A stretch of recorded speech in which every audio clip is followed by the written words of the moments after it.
இதை அப்படி நடந்து பேசிட்டு சொல்லும் போது மிதிச்சிருவான். சாரி மன்னிச்சிருன்னு சொல்லியிருந்தா கூட எனக்கு பிரச்சனை. சாரின்னு போவீங்களா? நீ கார்ட்டூன்னு போகும்போது அனிமேட்டடாக பேச போகிறேன், ஓகேவா? அனிமேட்டடாக பேச போகிறேன். நார்மல் படத்துக்குன்னு பேசும்போது அந்த கேரக்டராக மாறி பேச போகிறேன். இதுக்கு நடுவில் சீரியலுக்கு நீ பேசினாலுமே அந்த கேரக்டருக்கு மாறி தானே பேசணும். ஸோ எனக்கு அதில் உடன்பாடு இல்லை. அந்த இது சொல்லுவாங்களா, சீரியல் ஆர்டிஸ்ட் படத்தில் அந்த மாதிரி சீரியலாக ஒருத்தன் பேசிட்டு இருந்தா அவனுக்கு படம் பேச வராது டப்பிங். என்னை பொறுத்த வரைக்கும் என்னென்னா, பசங்க கற்றுக்க வேண்டிய விஷயம் என்னென்னா, அந்த கேரக்டராக மாறி நீங்கள் பேசுனீங்கன்னா அவனுக்கு 1008 கஷ்டம் இருக்கலாம். அந்த மாதிரி ஒன்று பேசியிருப்போம். இதெல்லாம் தான் தத்துவங்கிறது எதுவுமே இல்லை, உன்னுடைய எண்ணம் தான். அதை நீ இயற்கையாக சொல்லிட்டனா அது தத்துவமாக இருக்கும். கொஞ்சம் செயற்கையை சேர்த்தனா அது ஆக்டிங்காக மாறிடும், இல்லை கருத்து கந்தசாமின்னு ஆகிடும். போன ஆடிஷன் படம் ஓகே ஆச்சு, வந்துருச்சு ஜிவி பிரகாஷ் படம் ஏதோ. ஆனால் அவங்க அந்த 2 நாள் அவங்க பொள்ளாச்சியில் எங்கேயோ ஷூட்டிங்கில் இருந்த டைமில் நான் டைரக்ஷனில் இருந்தேன். ஸோ அதனால் அது பண்ண முடியல. அண்ட் அடுத்த படங்கள் ஃப்ரெண்ட்ஸுடைய படங்களுக்கு வந்துடுவேன். இங்கே அடுத்த வருஷத்தில் ஒரு நடிகனை பார்த்தேன். காதல் கருத்துக்கு அது லவ் ஃபெயிலியர் நிறைய இருக்கும்ல. ஆமாம், கண்ணா பின்னான்னு இருக்கு. அவளுங்களா வருவாளுங்க, லவ் விடுவாளுங்க, விட்டு போவாளுங்க. ஏன்னும் தெரியாது, எதுக்குன்னு தெரியாது.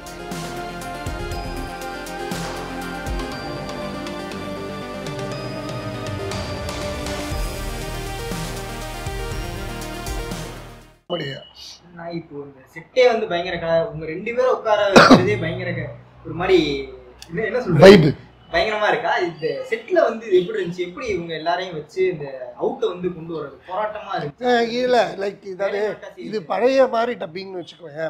இது கொஞ்சம் கஷ்டமா இருந்திருக்கும். ஏன்னா பழைய மாதிரி டப்பிங்னா ரீல்ல டப் பண்ணுவோம். மைக்கு 2 மைக்கு ரீல் ஓடும். காம்பினேஷன்னா இங்கே 5 பேர் இங்கே 5 பேர் தான் பேசணும். வேறு வழி இல்லை. உனக்கு 10 பேரை சமாளிக்கணும். இப்போ உனக்கு எல்லாமே டிஜிட்டல் ஆகிடுச்சுல, தனித்தனியாக தானே கூப்பிட்டு. இப்போ இவனை பாராட்டினாலும் அடுத்தவனுக்கு தெரியாது, இவனை நான் திட்டினாலும் அடுத்தவனுக்கு தெரியாது. சிங்கமாலாம் பேசுவான், அதெல்லாம் யாருக்கு தெரியாது. ஸோ அப்படி போனதுனால வேலை தெரியல. ஆனால் இந்த க்ரௌடுன்னு ஒன்று இருந்துல்ல, அந்த சந்தை மாதிரி, இதுக்கு நான் க்ரௌடு போடுவேன். க்ரௌடு போடும்போது கஷ்டப்படும். இத்தனை பேர் எடுக்கும்போது கூட நான் கஷ்டப்படலப்பா. க்ரௌடு எடுக்கும்போது நான் படுற கஷ்டம் இருக்கும். ஏன்னா அவங்களுக்கு நம்ம ஃபுல் விஷுவலையும் காட்ட முடியாது, இது எதுவும் தெரியாது. ஸோ என்ன, நான் சைலண்ட்டில் இந்த சீனுக்கு அப்படியே பார்த்துட்டு இருக்கும்போது உள்ளே என்ன ஆகும், அவங்களும் வேடிக்கை சும்மா கதையே தெரியாமல் விஷுவலும் இல்லாமல் அவங்க என்னத்தை படத்தை பார்ப்பாங்க, ஏதாவது ஒன்று பேச ஆரம்பிப்பாங்க. நான் சீரியஸாக ஏதாவது இந்த இடத்துல டைலாக் பேசிக்கும் போது, அப்புறம் நேற்று வீட்டில் என்ன குழம்பு எதே அது மைக்கில் கேட்கும், மைக்கில் கேட்க எனக்கு அல்ல, உங்கள் வீட்டில் எந்த குழம்பு இருந்தால் எனக்கு நான் சைலன்ஸ் அப்படின்னு கற்றுவேன். அதே மாதிரி எது வேணாலும் பேசலாம், இங்கிலீஷ் வரக்கூடாது. எல்லாம் ஏதோ பேருக்கு பேர் மர்மரிங்னு சொல்லுவோம். ஒரு மர்மரிங் மாதிரி இருக்கும். சில பேர் என்ன பண்ணுவாங்க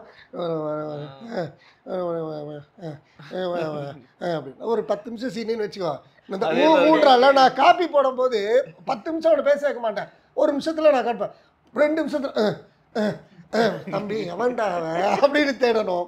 அதுக்கப்புறம் எல்லாருக்குமே கஷ்டம், எனக்கு கூடன்னு சொல்லக்கூடாது, எனக்கும் கஷ்டம். இங்கிலீஷ் இல்லாமல் இப்போல்லாம் தமிழ் பேசுறது. ஆமாம். ஸோ க்ரௌடில் பேசிக்கிட்டு இருக்கும்போது எவனாவது இங்கிலீஷ் நான் ஸ்பீக்கரில் போய் காதை வச்சிருவேன். இல்லை ஸ்பீக்கரில் ரொம்ப அது வச்சிருவேன்.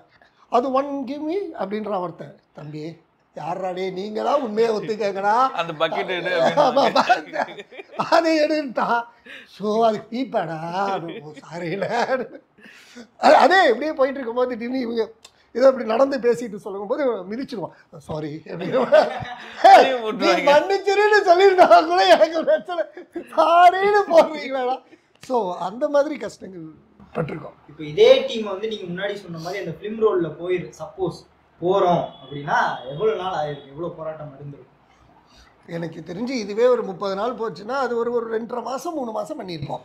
கண்டிப்பாக போராடி முடிச்சிடலாம். வேலை வாங்கி சரி, வாழ்க்கையே ஒரு போராட்டம் தானே. அதில் நம்ம வேலையில் போயிட்டு நம்ம என்னத்தை கஷ்டப்பட்டுட்டு. இப்போ நீங்க பேசுறீங்க அந்த கேரக்டருக்கு அப்படிங்கும்போது உங்களுக்கு அண்ணன் பேசுற மாதிரி பயங்கரமான கவுண்டர், நான் இந்த இடத்துல நான் இந்த கவுண்டர் போட்டுக்கோ அப்படிங்கிற மாதிரி எதுவும் கேட்டு வேணாம் இல்லை இதுதான் பேசணும் அப்படிங்கிற மாதிரி எதுவும் இல்லை? அது அந்த கேரக்டருக்கு அது நீட் இல்லை. ஆக்சுவலாக அந்த கேரக்டர் அவங்க அப்பா சொல்கிறது கேட்டு தான் இருக்காரு. அதனால அந்த கவுண்டர்ஸ்லாம் எதுவுமே நீட் தேவையில்லாமல் எனக்கும் அது தேவைப்படலை. ஆமா அப்படின்னு கேட்டா வேணாம் வேண்டாம் வேண்டாம் வேண்டாம் முடிச்சு விட்டுருவாரு. அது நமக்கே தெரியும், அதனால எதுக்கு அது அப்படின்னு இல்ல, அந்த கேரக்டருக்கு இல்லாதனால அவர் சொல்றாரு, இருந்துச்சுன்னா போட்டு சொல்றாரு, அதுலயும் விட மாட்டாரு. வேற ஏதாவது கேரக்டர், இந்த கேரக்டர் நம்ம பேசியிருந்தா நல்லா இருந்திருக்குமே அந்த மாதிரி எதுவும் தோணுச்சா? எனக்கு இல்ல ப்ரோ, எனக்கு காமெடி கேரக்டர் எது கொடுத்தாலும் பேசிடலாம். அந்த ஒரு இது வந்துருச்சு, அப்படியே அடுத்து வரணும்ல அடுத்த லைன்ல. அதான் பக்கத்துல அப்படியே பிடிக்கணும்ல, அதான் பாவம். அது அப்பா அப்பான்னு வந்ததுல இருந்து தப்பா பேசிட்டு இருக்க நீ. அது இல்லாம அந்த கேரக்டர் வேற எனக்கு தெரியாது, முடிச்சு டப்பிங் முடிச்சிருந்ததுக்கு அப்புறம் தான் சொன்னார், அவர் இறந்துட்டாரு, அந்த கேரக்டர் நான் பேசின கேரக்டர் இறந்துட்டாரு அப்படின்னு சொல்லியிருந்தாங்க. சரி, அதுக்கப்புறம் சரி இப்போதான் ஒரு அடுத்த படத்துக்கு அவருக்கு பேசலாம், அது அப்ரூவல் வயசா மாறுமே அப்படின்னு பிளான் பண்ணா அதுலயும் ஒரு ஸ்டாப் விழுந்துருச்சு. சரி, அடுத்து வேற ஏதாவது புது கேரக்டர் பிடிப்போம் அண்ணன் வழியா வந்துடும். ஆனால் அவர் இறந்துட்டாருன்னு நீ வருத்தப்படுறேன்னு நான் நினச்சிட்டு இருந்தேன். ஸோ அவர் ஆத்மா சாந்தி அடையட்டும்னு மனசுக்குள்ளே வேண்டிக்கிட்டு இருக்கேன். வேண்டிக்கிட்டு இருக்கும் போதே போடுறான் அடுத்த படத்துக்கு அவருக்கு என்னால் பேச முடியும். ஏடா டே வேண்டிக்கிட்டு இருக்கும் போதே அவனா கவுண்டர் போடுவான் அடுத்ததுக்கு. இப்போ நீங்கள் சொல்லும் போதே ஒரு விஷயம் சொன்னீங்கன்னா, டப்பிங் வந்து பயங்கரமாக அந்த படத்துக்கு வந்து என்ன சொல்கிறது, டப்பிங் படம் மாதிரியே இருக்கக்கூடாது அப்படிங்கிற மாதிரி வந்து பண்ணுவாங்க. ஆனால் சொல்கிறவங்கலாம் மேக்ஸிமம் என்ன சொல்கிறாங்க, கார்ட்டூன் மாதிரி இருக்குது அப்படிங்கிற மாதிரி சொல்லுவாங்க. அந்த என்ன சொல்கிறது ப்ரிப்பரேஷன், இது வந்து கார்ட்டூனுக்கு நாங்கள் இந்த மாதிரியான ஒரு பேட்டர்ன் வந்து இருக்கணும், மூவிஸ்க்கு வந்து இந்த மாதிரியான ஒரு பேட்டர்ன் இருக்கும். ரெண்டுக்குமான வித்தியாசம் டப்பிங்கில் என்ன பெருசாக வந்து காட்ட ட்ரை பண்ணுவாங்க டிஃப்ரெண்ட்டாக, இல்லைம்மா அது இருக்கக்கூடாது அப்படிங்கிறது. இல்லை இப்போது நீ கார்ட்டூன்னு போகும்போது அனிமேட்டடாக பேச போகிற, ஓகேவா, அனிமேட்டடாக பேச போகிற. நார்மல் படத்துக்குன்னு பேசும்போது அந்த கேரக்டராக மாறி பேச போகிற. இதுக்கு நடுவில் சீரியலுக்கு நீ பேசினாலுமே அந்த கேரக்டருக்கு மாதிரி தானே பேசணும். ஸோ எனக்கு அதில் உடன்பாடு இல்லை. லைக் அந்த இது சொல்லுவாங்களே, சீரியல் ஆர்டிஸ்ட் படத்தில் அந்த மாதிரி சீரியலாக ஒருத்தன் பேசிகிட்டு இருந்தா அவனுக்கு படம் பேச வராது டப்பிங். என்னை பொறுத்த வரைக்கும் என்னென்னா, பசங்க கற்றுக்க வேண்டிய விஷயம் என்னென்னா, அந்த கேரக்டராக மாறி நீங்கள் பேசுனீங்கன்னா டப்பிங் இன்னும் பெட்டராக இருக்கும் அப்படிங்கிறது தான் நான் கார்த்தி முதற்கொண்டு எல்லாருக்கும் அதை தான் சொல்லுவேன், இன்சிஸ்ட் பண்ணுவேன். அவங்களுக்கு எப்படி இருக்குன்னா, நீ இப்போது கண்ணாடியில் பார்க்கும்போது தான் ஒன்று தெரியும். நீ இப்போ நார்மலாக கண்ணாடி விட்டு நகன்ட்டானா உன் மூஞ்சி என்ன பண்ணுது, உன் கண் என்ன பண்ணுது, எதுவுமே உனக்கு தெரியாது இல்லையா, கண்ணாடியில் பார்க்கும்போது தான் தெரியும். அந்த மாதிரி நான் ஒரு டைலாக் உனக்கு 10 டேக் 15 டேக் எடுக்கிறேன்னா அவன் மைண்டில் என்ன இருக்குன்னா, நான் அதை தானே பேசுகிறேன், நான் அதை தானே பேசுகிறேன், ஏன் இந்த மனுஷன் அப்படி தான் இருக்கும். ஆனால் அது இல்லை, அதை நீ மைக்கு முன்னாடி பேசிட்டு இங்கே ஒரு ஸ்பீக்கரில் கேட்கும்போது ஆமாண்ணா அப்படின்னு தெரியும். ஸோ அதுக்கு அது நம்ம பேசும்போதே இவன் நடிக்கிறான்டா அப்படின்னு சொல்கிறது இல்லையா, அந்த மாதிரி தான் இயற்கையாக ஒரு விஷயம் செயற்கையாக ஒரு விஷயம் இருக்குல்ல. ஸோ அந்த மாதிரி செயற்கையாக தெரியக்கூடாது. அதை தெரியாமல் நம்ம பேசினாலே அது அந்த கேரக்டருக்கு நம்ம பண்ணுற ஜஸ்டிஸ், நமக்கான பேர் நமக்கு வந்துடும், அந்த கேரக்டரும் வாழ்ந்துடும். ரெண்டுல எது பண்றேன்னா கஷ்டம், மூவிஸா கார்ட்டூன், எதுக்கு டப்பிங் பேசுறது? இந்த கஷ்டன்ற வார்த்தை எனக்கு பிடிக்காது. நான் கிட்ட எது பண்றது ரொம்ப ஈஸி, எனக்கு பிடிச்சி பண்ணுறது எதுவாக இருந்தாலும் ஈஸி. மூவிஸா எதுவாக இருந்தாலும் அது ஏன் படம் கார்ட்டூன் பிரிக்கணும், எல்லாமே பிடிக்க தானே போகுது, எல்லாமே கேரக்டர் தான். நான் ஒரு டகராட பார்க்க பேச வச்சா கூட நான் அதில் ஃபன் பண்ணிட்டு போயிடணும் தானே. இப்போ கீர்த்தி வாசன் தனியா உங்க எடுத்துக்கிட்டோம் அப்படின்னா பயங்கரமா ஃபன்னா பயங்கர எனர்ஜியோட இருக்கு. உங்களுக்குள்ள இருந்து கருத்துக்கள் பொங்கி வெளியில நம்மளோட இன்ஸ்டால பார்க்கும்போது ஒரு சில நேரம் கருத்துக்கள், வாழ்க்கை தத்துவங்கள் அதெல்லாம் அது அந்த ஃபேஸ் ஆஃப் கீர்த்தி வாசன்ங்கிறது. அந்த ஃபேஸ் ஆஃப் கீர்த்தி வாசன்ங்கிறது யாரு? காதல் கருத்துக்கள்லாம் நிறைய வந்துச்சு. ஓ, காதல் கருத்துக்கள், அது லவ் ஃபெயிலியர் நிறைய இருக்கும்ல. லைக் ஆமாம், கண்ணா பின்னான்னு இருக்கு. அவளுங்களா வருவாளுங்க, லவ்னு வாளுங்க, விட்டு போவாளுங்க, ஏன்னும் தெரியாது எதுக்குன்னு தெரியாது. ஒரு ஏஜுக்கு அப்புறம் உனக்கு வந்துடும், உன்னுடைய எண்ணங்கள் வந்துடும். அது தத்துவமாக தெரியுறதும் போர் அடிக்கிறதும் உங்களுடைய ஒன்றுமே இல்லை. நான் இதே மாதிரி பீச்சில் போயிட்டு இருக்கும்போது நம்ம சும்மா மொபைல் எடுமச்சா ஒரு வீடியோ எடுக்கலாம் அப்படின்னு சொல்லிட்டு பிளான் பண்ணியெல்லாம் பேசுறது இல்லை. எனக்கு என்னென்னா சைடில் வேணா பேசிட்டு போவான் என் ஃப்ரெண்ட்ஸே. இப்போ போயிட்டு இருப்பாங்க, நம்ம இப்போ இங்கே உட்காந்து நான் இன்டர்வியூ கொடுத்துட்ருக்கேன். இப்போ இந்த இன்டர்வியூ கொடுக்கும்போது நான் எவ்வளோ கஷ்டப்பட்டுட்டு இருக்கேன், இஷ்டப்பட்டுக்கிட்டு இருக்கேன், லவ் பண்ணுறேன், என்ன யோசிக்கிறேங்கிறது என் மைண்டில் தான் தெரியும். எனக்கு தெரியும் என்னை மீறி சில வார்த்தைகள் வெளியில் வரும். நான் 2 கேமரா இருக்குது, 2 பேர் பார்த்துட்ருக்காங்க, இந்த வார்த்தை வரக்கூடாதுங்கிறது இங்கே ஓடிட்டுருக்கு. அவன் சொல்லிட்டு போவான், சார் அவர் ஜாலியாக இன்டர்வியூ கொடுத்துட்டு அப்படி உட்காந்துட்டு அப்படின்னு ஒருத்தர் சொல்லுவான். அதெல்லாம் வைக்கிறேன், எவன்டா சொன்னானா ஜாலியாக இருக்கேன்னு, அவனுக்கு 1008 கஷ்டம் இருக்கலாம், அந்த மாதிரி ஒன்று பேசியிருப்போம். இதெல்லாம் தான் தத்துவங்கிறது எதுவுமே இல்லை, உன்னுடைய எண்ணம் தான். அதை நீ இயற்கையாக சொல்லிட்டனா அது தத்துவமாக இருக்கும். கொஞ்சம் செயற்கையை சேர்த்தனா அது ஆக்டிங்காக மாறிடும், இல்லை கருத்து கந்தசாமின்னு ஆகிடும். ஸோ அவ்வளோதான். ஸோ இதுதான் என்ன, நம்ம நினைக்கிறத நம்ம பேசக்கூடாதா என்ன? இப்போ அவருக்கு வந்து ஒரு கருத்து இது வந்து நான் உனக்கு ஒரு அட்வைஸ் மாதிரி சொல்றேன்டா, அந்த நீங்க சொல்லுவீங்களா உங்களுடைய ஒரு ஸ்டைல் ஆஃப் தத்துவம் அந்த மாதிரி இவருக்கு ஒன்று சொல்லணும் அப்படின்னு என்ன சொல்லுவீங்க?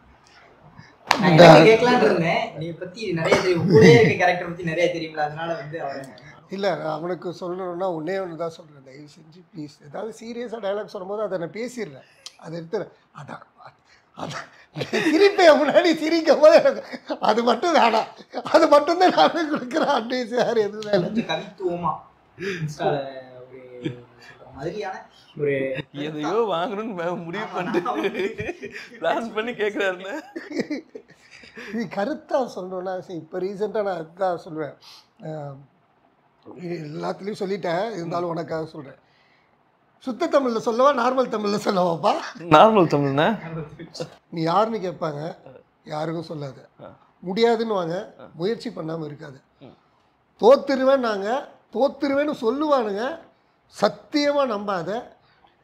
நீ உன் ஆசை, உன்னுடைய லட்சியம், உன்னுடைய கனவு கூட நம்பிக்கை இருக்கும்போது நீ ஜெயிச்சுட்டே தான் இருப்ப. இதை காலங்காத்தால அலாரமாக வச்சுக்கலாம். காலங்காத்தால ஒரு 6 மணிக்கு அலாரம் செட் பண்ணிட்டா போதும், அது கேட்டுக்கிட்டே இருக்க வரும். ஒன்றும் பண்ண முடியல, எல்லாம் கட்டுப்பாட்டை மீறிதுங்கும் போது காலை நீட்டிட்டு தலையில கையை வச்சுட்டு படுத்திடு. அடுத்தது இந்த டைலாக். ஓகே, இவ்வளோ மோட்டிவேட்டடா வந்துருக்கீங்க, உங்களுடைய கோல் இல்லை வந்து இந்த இடம் வந்து நான் ரீச் பண்ணணும் அப்படிங்கிற மாதிரி விஷயம். அதான் அது எனக்கு பெருசாக லைக் இப்போ டப்பிங் முடியாது, நாங்கள் சவுண்ட் இன்ஜினியரிங் போனேன், சவுண்ட் இன்ஜினியரிங்லேருந்து டப்பிங் டைரக்டர், ரைட்டிங்கு, டைலாக்ஸ் போயிட்டேன், மறுபடியும் முடியாதுன்னு சொன்னேன், அதே டப்பிங் ஆர்டிஸ்ட்டாக வந்துட்டேன், டைரக்ஷனுக்கு போனேன்.